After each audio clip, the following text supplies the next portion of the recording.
नमस्कार, स्वागत है आपका एबीपी न्यूज में। आपके साथ मैं हूं अखिलेश आनंद। इलेक्शन का सबसे बड़ा शो कौन बनेगा मुख्यमंत्री, आप देख रहे हैं बिहार से लाइव। इस वक्त मैं बेगूसराय में मौजूद हूं और आज की जो सबसे बड़ी खबर है वो यही है कि एनडीए से आधिकारिक तौर पर, औपचारिक तौर पर एलजेपी की विदाई बिहार में हो चुकी है। तो इसी खबर पर हम बातचीत करेंगे विस्तार से, आपको आगे हम जानकारी देंगे। अलग अलग जगहों से हमारे तमाम संवाददाता जुड़ने वाले हैं, लेकिन एक बहुत ही खास मेहमान मेरे साथ इस वक्त आपको नजर आ रहे होंगे। दीपक ठाकुर मशहूर सिंगर हैं, इन्हें आपने बिग बॉस में भी देखा होगा। इन्होंने एक बड़ा अच्छा तंज सोचा है, इसी पर एक गाने के जरिए हमला कर रहे हैं कि जेडीयू और बीजेपी वाले इस वक्त एलजेपी वालों को अब क्या कह रहे होंगे। देखिए, बेवफा निकल गए तो अब अंदर का क्या खेल है वो हमको नहीं पता। जो बाहर दिख रहा है वही हम लोग, उसी पे हम लोग कह सकते हैं। तो यही है कि अब तो चले गए, आप बेवफा हो गए तो कहना है ओ मुझे छोड़कर जो तुम जाओगे बड़ा पछताओगे, बड़ा पछताओगे, बड़ा पछताओगे, बड़ा पछताओगे। और क्या है, मुझसे जो नजरें चुराने लगे हो, लगता है गठबंधन कहीं और बनाने लगे हो। ख्वाब जो देखे हम दोनों ने मिलके, धीरे धीरे और दफनाने लगे हो। और आगे का लाइन गौर से समझिएगा। ओ इस इलेक्शन में बहुमत न पाओगे, ज्यादा न कमाओगे, ज्यादा न कमाओगे, ज्यादा न कमाओगे, ज्यादा न कमाओगे। मुझे छोड़कर जो तुम जाओगे बहुत पछताओगे। अच्छा, बिहार चुनाव पे कुछ और भी गाना आपने बनाया है क्या? कुछ सोच दिमाग में आ रहा है क्या? जी, अभी चूंकि बिहार का, देखिए हम बिग बॉस से आए हैं तो हम गली गली नगरे नगरे द्वारे द्वारे घूम रहे हैं एबीपी न्यूज के साथ, और ये अलख जगा रहे हैं संगीत के माध्यम से, और ये खोजने की कोशिश कर रहे हैं जमीन पे कि इस बार बिहार का बिग बॉस कौन होगा, मतलब मुख्यमंत्री कौन होगा। जो पीछे आप देख रहे हैं, हमारी भाषा में वो बिग बॉस हुआ। तो क्या है, आया है बिहार इलेक्शन, किसका किसका होगा सिलेक्शन। आया है बिहार इलेक्शन, किसका किसका होगा सिलेक्शन। कौन होगा बिहार का बिग बॉस, एबीपी न्यूज पे आके देखो, हम बताएंगे भाई आप सबको किसका हुआ है प्रॉफिट, किसका लॉस। ग्राउंड जीरो से हर खबर हम आप तक पहुंचाएंगे। ये सबसे बड़ी कवरेज एबीपी न्यूज पर आप देख रहे हैं। और चिराग पासवान अब क्या करेंगे, बड़ा सवाल ये खड़ा हो गया है, क्योंकि जो आप गाना भी गाकर बता रहे थे ना, जो पॉलिटिकल सटायर था आपका, वाकई में अब लग रहा है एलजेपी का क्या होगा। दर्शकों को जरा एक रिपोर्ट दिखा देते हैं।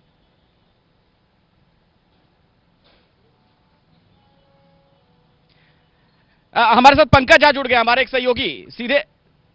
जी, पंकज, अगर मुझे आप सुन पा रहे हो, पंकज के पास चलेंगे, लेकिन पहले आशीष कुमार सिंह का रुख कर लेते हैं। आशीष भी हमारे साथ जुड़े हुए हैं। आशीष, ये किस तरह की राजनीति नजर आ रही है जो बिहार में आज हमने देखा है?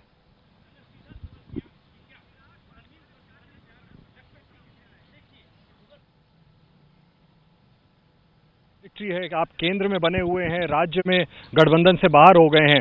हालांकि इस बारे में अखिलेश स्पष्ट तौर पर आज चिराग पासवान की प्रतिक्रिया नहीं मिल पाई। ट्वीट उन्होंने जरूर एक दो किए अपनी प्रतिक्रिया देते हुए, लेकिन चूंकि रामविलास पासवान जी की मैं बताना चाहूंगा तबियत बहुत खराब है, वो ये कह करके गए कि उनके पिता की तबियत बहुत खराब है। इस पर अभी स्पष्ट तौर पर औपचारिक प्रतिक्रिया नहीं दे पा रहे हैं, लेकिन निश्चित तौर पर यह सवाल उठता है कि अब वोटर वोट किस एनडीए को करेगा। क्या लोक जनशक्ति पार्टी भाजपा एक साथ है, जैसा कि लोजपा क्लेम कर रही है।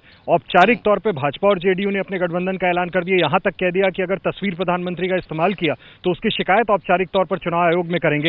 हालांकि मैं आपको बताऊं, कुछ लोगों का ऐसा असेसमेंट भी है कि लोक जनशक्ति पार्टी संभवतः ऐसा बीजेपी के साथ पर्दे के पीछे एडजस्टमेंट के साथ कर रही है।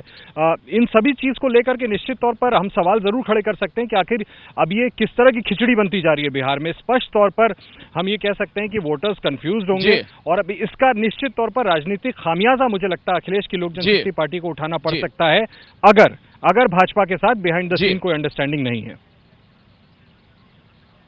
आशीष, आपने बहुत सही और सटीक विश्लेषण किया, बहुत बहुत शुक्रिया हमारे साथ जुड़ने के लिए। अब दर्शकों को जरा दिखाते हैं कि आज जो ये एनडीए की प्रेस कॉन्फ्रेंस हुई उसमें क्या खास रहा। देखिए ये खास रिपोर्ट।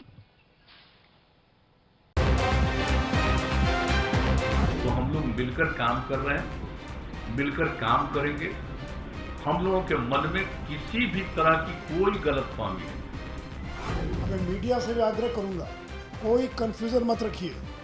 ये ऐसा गठबंधन है और आज का संबंध नहीं है, 96 से लेकर आज तक बीच के कुछ 2-3। बिहार में चुनाव से ठीक पहले आज बीजेपी और जेडीयू जब सीट बंटवारे को लेकर प्रेस कॉन्फ्रेंस करने आए तो नीतीश और सुशील मोदी दोनों ने बार बार एक बात दोहराई। दोनों कह रहे थे कि कोई कंफ्यूजन मत रखिए, सब कुछ साफ हो चुका है। बीजेपी और जेडीयू ने सीटों को लेकर जो फैसला किया वो मिलकर किया है। हम लोग मिलकर काम कर रहे हैं और बिहार के विकास के लिए जो भी काम है वो किया गया है और इसके बाद भी आगे मिलजुल कर हम लोग काम करेंगे। एक साथ काम करते हुए हम लोगों का एक लंबा अवसर है और जो कुछ भी बिहार में हुआ है इसके बारे में सब लोगों को जानकारी। कुछ लोगों के द्वारा बिला वजह बहुत सारी बातें की जाती है, मैं उन सब चीजों का कोई महत्व नहीं देता हूं। बीजेपी और जेडीयू ने यह साफ कर दिया कि बीजेपी 121 सीटों पर चुनाव लड़ेगी। जेडीयू और जीतन राम मांझी की पार्टी हम दोनों के हिस्से में कुल 122 सीटें आई, जिनमें जेडीयू 115 सीटों पर मैदान में उतरेगी और हम के हिस्से में 7 सीटें आएंगी। जो जनता दल यू है उसके जिम्मे 122 सीटें दी गई हैं और उसी के अंतर्गत हम पार्टी को, जीतन राम मांझी जी की पार्टी को, उसी के अंतर्गत हम लोगों ने 7 सीटें दी। भारतीय जनता पार्टी के पक्ष में 121 सीटें हैं और उसी के अंतर्गत इन लोगों की बातचीत जो इन्होंने बताया कि अंतिम चरण है विकासशील इंसान पार्टी के साथ, उसी के अंतर्गत उनको सीटें देंगे। बीजेपी और जेडीयू के इस जुगलबंदी में एलजेपी के लिए कोई जगह नहीं है। ये बात प्रेस कॉन्फ्रेंस वाले मंच के पीछे लगी तस्वीर से ही साफ हो गई थी। बाकी कसर नीतीश कुमार ने अपनी जुबान से पूरी कर दी। उन्होंने साफ शब्दों में एनडीए की परिभाषा देश को समझा दी। बीजेपी, जेडीयू और साथ में वीआईपी पार्टी और हम पार्टी, ये 4 दलों का गठबंधन है। अहम बात यह है कि बीजेपी ने भी चिराग को लेकर चुप्पी साधे रखी। उन्होंने इशारों में ही एलजेपी को नसीहत भी दे दी। सुशील मोदी ने कहा कि पीएम मोदी की तस्वीर का इस्तेमाल सिर्फ एनडीए में शामिल 4 पार्टियां ही कर सकेंगी। अगर कोई और करेगा तो चुनाव आयोग का दरवाजा खटखटा सकते हैं। अगर आवश्यकता पड़ेगी तो चुनाव आयोग को हम लोग लिख कर देंगे, क्योंकि सूचना मिल रही कि बहुत सारे निर्दलीय लोग भी या अन्य जो इतने दर्जनों दल बने हैं बिहार में, वो हो सकता है कि कोई मुख्यमंत्री के फोटो का इस्तेमाल करे, कोई हो सकता है प्रधानमंत्री के फोटो का इस्तेमाल करे। तो हम लोग आवश्यकता पड़ेगी तो चुनाव आयोग को ये लिख कर देंगे कि ये जो 4 दल मिलकर चुनाव लड़ रहे हैं, यही लोग केवल प्रधानमंत्री के चित्र का इस्तेमाल कर सकते हैं। बीजेपी ने जो रुख दिखाया उससे तो संदेश यही था कि एलजेपी से बीजेपी ने किनारा कर लिया है। लेकिन सवाल यही है कि क्या ये सिर्फ चुनाव से पहले की कवायद है या फिर चुनाव के बाद का सच भी यही होगा। और देखिए, कुल मिलाकर जो बड़ी तस्वीर नजर आती है, टिकटों को लेकर सारा खेल, और उसमें एक छोटा सा गाना पहले आपको सुनवा दें। दीपक सुनाएंगे आपको, उसके बाद चलेंगे अपने सहयोगियों के पास। देखिए, किसी का कोई गारंटी नहीं है कौन अन्य है कौन उन्हें चल जाएगा टिकट के चक्कर में। तो क्या कहना है, इधर गया कोई उधर गया भाई, पार्टी में ही फूट है, पैसा से सब टिकट खरीदे, लूट मची भाई लूट है। कहते हैं ना कि हमारे यहाँ ये 40% डिस्काउंट स्पेशल ऑफर, इलेक्शन का समय है। तो ऐसे कोई तो ऐसा भी होता है कि फलाना जगह पे 2 कट्ठा जमीन वो लिखवा दीजिए पार्टी फंड में तो चलेगा। तो क्या है, इधर गया कोई उधर गया है, पार्टी में ही फूट है, पैसा से सब टिकट खरीदे, लूट मची भाई लूट है। और आखिरी का एक लाइन कि अभी का जो सीजन है क्या है, नेता बन गया प्रजा है अब की जनता है बॉस। मैं आऊंगा आपके पास, लेकिन जरा अपने सहयोगियों का भी रुख कर लेते हैं। पंकज झा मेरे साथ जुड़े हुए हैं, हमारे वरिष्ठ सहयोगी। पंकज, ये पर्दे के पीछे चल क्या रहा है कि यहां पर एलजेपी अलग है, केंद्र में साथ है?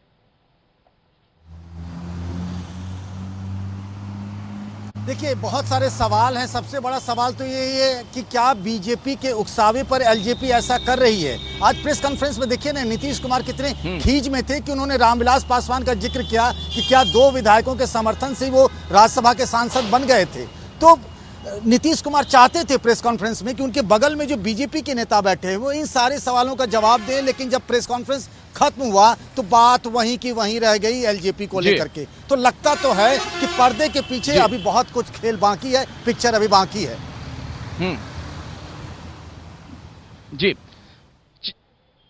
जी जी, चलिए पंकज, अब जरा दूसरे खेमे में क्या चल रहा है वो भी जानते हैं। महागठबंधन की खबर हम तक पहुंचाएंगे, हमारे सहयोगी आदर्श भी हमारे साथ जुड़े हुए। आदर्श, वहां क्या सियासी खिचड़ी पक रही है, कुछ विशेष जानकारी आज मिल पाई क्या?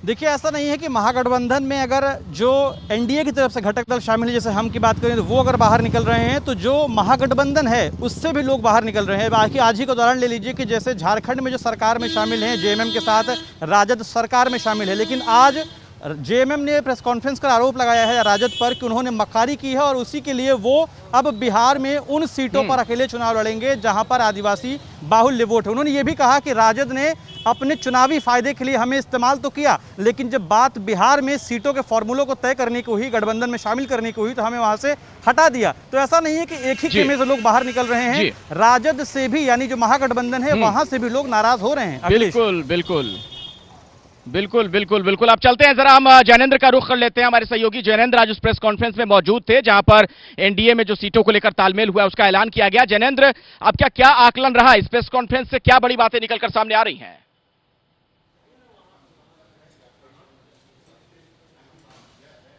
देखिए, इस प्रेस कॉन्फ्रेंस से साफ है कि चिराग पासवान भले अपना कद बड़ा करने की कोशिश कर रहे हों, लेकिन बिहार की राजनीति में खासतौर पर नीतीश कुमार के सामने में उनका कद क्या है ये आज साफ हो गया, जब बीजेपी ने 2 टूक कह दिया कि नीतीश कुमार हमारे नेता हैं और चुनाव के बाद भी नीतीश कुमार ही हमारे मुख्यमंत्री होंगे। जाहिर है चिराग ने असहज स्थिति जरूर पैदा कर दी जेडीयू और बीजेपी को लेकर के, लेकिन प्रेस कॉन्फ्रेंस में नीतीश कुमार की लीडरशिप को लेकर के जो कंफ्यूजन खड़ा हुआ था उसको लेकर के स्थिति बहुत हद तक साफ हो गई। हालांकि राजनीति संभावनाओं का खेल है, कभी भी कुछ भी हो सकता है। नेता यूटर्न लेते, यही नीतीश कुमार ने कितना बड़ा यूटर्न लिया पिछले 5 सालों का खेल है। अब जरा पटना से हमारे साथ निधि जुड़ी हुई है, उनका भी रुख कर लेते हैं। और निधि, सवाल यही है कि आज सीटों को लेकर तो पता चल गया, लेकिन जो प्रत्याशी लड़ेंगे उनके नाम को लेकर कब तक ऐलान हो सकता है, कुछ जानकारी है क्या? जी बिल्कुल, अब से कुछ ही देर में प्रत्याशियों का ऐलान हो सकता है, क्योंकि आखिरी वक्त में जिस तरीके से हम या वीआईपी पार्टी जुड़ी और उसके बाद से ये तय हुआ कि किस किस फॉर्मूले पे कौन अपने खेमे से इन पार्टियों को, जो छोटे छोटे मिनी एनडीए कह लीजिए, एनडीए के अंदर जो मिनी एनडीए बना है उसको किसमें से किसको कितनी सीटें मिलती है। लेकिन मैं एक जिक्र करना चाहूंगी एक बात का कि जिस तरीके से आज प्रेस कॉन्फ्रेंस में सुशील मोदी ने बात की, नीतीश कुमार ने चर्चा की, जितनी सख्ती चिराग पासवान को लेकर के बिहार में तमाम नेता दिखा रहे थे, जैसे कि सुशील मोदी ने कहा कि अगर कोई भी नरेंद्र मोदी की तस्वीर का इस्तेमाल करते तो हम चुनाव आयोग तक जाएंगे, उतनी ही नरमी एनडीए केंद्र में जो है उसको लेकर के दिखी। हमने सवाल भी किया कि क्या चिराग पासवान की जो पार्टी एलजेपी उसको एनडीए से निकाला जाएगा, लेकिन इस पर कोई जवाब सीधा सीधा उन्होंने नहीं दिया। तो बीजेपी के लिए सवाल वही है कि भात भी खाना है और जात भी नहीं गंवाना है। Back to you Akhilesh. जी जी जी, बिल्कुल बिल्कुल। अब जरा पंकज झा का एक बार फिर से रुख कर लेते हैं। पंकज, आप बिहार यात्रा पर निकले हुए हैं, कौन बनेगा मुख्यमंत्री कार्यक्रम के जरिए मैं भी जनता के नब्ज को टटोलने का प्रयास कर रहा हूं। आपका अपना क्या आकलन है, आपको क्या लग रहा है? कई लोगों से आप मिले जुले, आपको लग रहा है कि नीतीश कुमार की वापसी हो सकती है या कुछ करिश्मा भी देखने को मिल सकता है, कुछ उलटफेर संभव है? देखिए, अभी बहुत जल्दबाजी होगी, क्योंकि इस बार देखिए तो कहीं कोई बहुत बड़ी लहर नहीं है किसी के पक्ष में। एंटी इनकम्बेंसी थोड़ा बहुत नीतीश कुमार के खिलाफ मुझे कई जगहों पर देखने को मिला, लेकिन इस बार लोकल फैक्टर बहुत मायने रखेंगे। किस पार्टी का उम्मीदवार है, वो जो उम्मीदवार है वो किस बिरादरी का है, जाति का है। कई जगह बागी उम्मीदवार होंगे जो खेल बिगाड़ेंगे, उसमें मैं एलजेपी का नाम जरूर लेना चाहूँगा। तो बहुत कुछ इन सारे समीकरणों पर निर्भर करेगा कि आखिर ऊँट किस करवट बैठता है। अखिलेश जी जी, और हम अब ब्रेक ले रुके, उससे पहले दीपक किसी गाने के साथ। बिल्कुल, अभी इलेक्शन का टाइम है तो क्या है। अरे नेताजी के मिले ना टिकट बाबू, चुनाव बानी काट बाबू ना। अरे नेताजी के मिले ना टिकट बाबू, चुनाव बानी काट बाबू ना। अरे पैसा का बैग लेके तैयार है टिकट खरीदने के लिए, लेकिन कैंपस के अंदर नहीं घुस पा रहे हैं, तो वही बात है, प्रॉब्लम में है। अरे पैसा लेके रेडी है झटपट बाबू, मिले ना टिकट बाबू ना। एबीपी न्यूज आपको रखे आगे।